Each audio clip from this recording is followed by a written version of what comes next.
"Don't judge a book by its cover" can safely be credited to every elementary teacher in the history of the world. I'm serious. It's an old warning against the danger of judging purely on externals. For instance, have you ever voted for A instead of Z as a local judge simply because you preferred the name A over Z? A is better because it's at the beginning of the alphabet and sounds safe. Z is at the end and sounds weird. So on that very rational basis, we vote for A. I have to confess, there have been times my reasoning was just that irrational.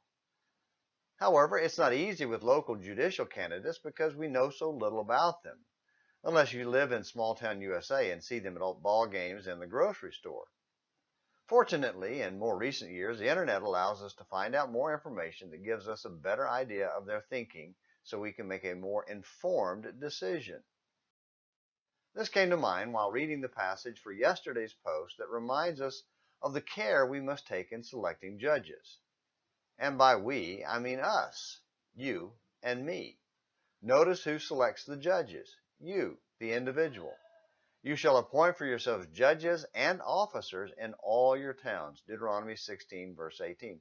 The people made the choice. The people of each town were to select not only their judges, but other city officials as well, from among themselves, since they had the best opportunity to know the character and qualifications of the people selected.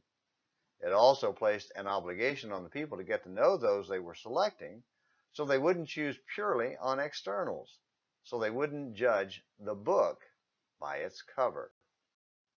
This same principle applies in our relationship to Jesus and his church.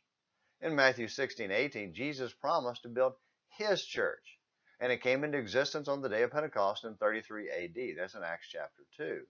And it was a result of the proclamation of the gospel. As people heard the gospel, believed it, and obeyed it, they became the church. How many churches exist today that aren't even close to the kind of church Jesus built? And how many of us select a church solely on the basis of what's on its cover, without any research to find out what it believes and teaches? Do we pick it just because it has things that we like instead of what God likes? Our souls are at stake, so we need to be very careful in choosing what we believe and where we worship. Lots of churches claim to follow Jesus, but don't. So look for a church that strives to be the one Jesus built instead of one man-made. Don't make the mistake of judging that book by its cover. And don't make the mistake of not coming back tomorrow for more Morning Minutes in the Bible. Until then, this is James McClenny hoping you have a great day.